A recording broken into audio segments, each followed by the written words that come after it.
Hi everyone, welcome back to my channel. My name is Pavlina and I'm creator of OliyankoAmi, and today I will show you a little bit more about my puff flower temperature blanket. Every month I post an update on my temperature blanket. I get hundreds of questions and today I will try to answer them all. So to begin with, we're going to talk about the tools that you're going to need for a temperature blanket. As you can see on the video, I'm showing you here a crochet hook. It's a 5mm H clover armor hook that I'm using for my flowers. Of course, you're going to need embroidery needle. You're going to need scissors. I got these beauties from Hobby. And lastly, you're going to need yarn. So the yarn I have chosen is Yarn Jeans Plus because of the variety of colors they offer, and I'm absolutely obsessed with them. And it's 55% cotton, 45% acrylic, and the recommended hook size is as well 5mm as I'm using. I'm using colored for the petals and I'm using whites for all my senders.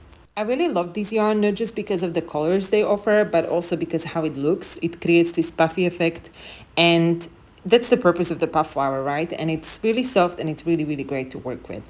So you can see this is the video from, I believe, January, and you can see 3 varieties of the colors. It's light blue for my coldest colors, dark blue, and a green.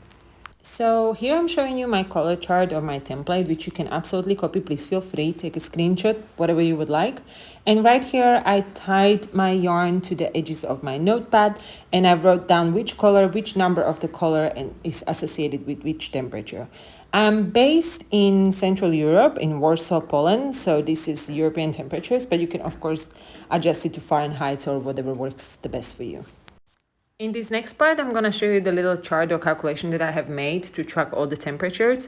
So I have created this calculation of 14 times 26 flowers, which will create 364. That's the closest I could get to 366 while still keeping the shape of a rectangle. Of course, you can make your own calculations to make it different shape, for example, a square, but I prefer mine this way because I would like to be more of a bed throw rather than a blanket because of how delicate this will be at the end of the day. In this next part of the video, I'm gonna do my best to explain you how I actually started to make this blanket because that's the question I get the most. Marked with a stitch marker on the bottom is the first flower I have made. It's my guide, and the flowers I'm pointing at is the first 5 flowers I have made to begin. Now on this picture is written with the numbers of which flower did I crochet first, second, third, fourth, and fifth, etc. for the first month, and I will explain you why. After I had the first 5 flowers done, I went on to sew 6, 7, 8, 9, 10, and 11 until I pretty much had a 90-degree angle triangle. And from the moment I had my 90-degree triangle, I returned back down to the bottom row, and now I'm just sewing the flowers one next to another from bottom to top, from left to right, and each time I finish the row at the top, I return back down and start again from there. So the reason why I created a base like this of the first 5 flowers, because I generally prefer to sew 1 flower between 2 flowers and not 1 flower to 1 flower, as it keeps the shape of the blanket a little bit more intact.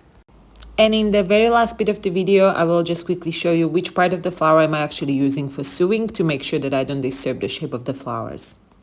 So on this clip, you can see the back of 1 flower, and you can see the little chain that has been created around the petals from the back. This little chain is created by chain 3 at the beginning and at the end of you making a petal, and this is the only place where I insert the needle when I'm sewing.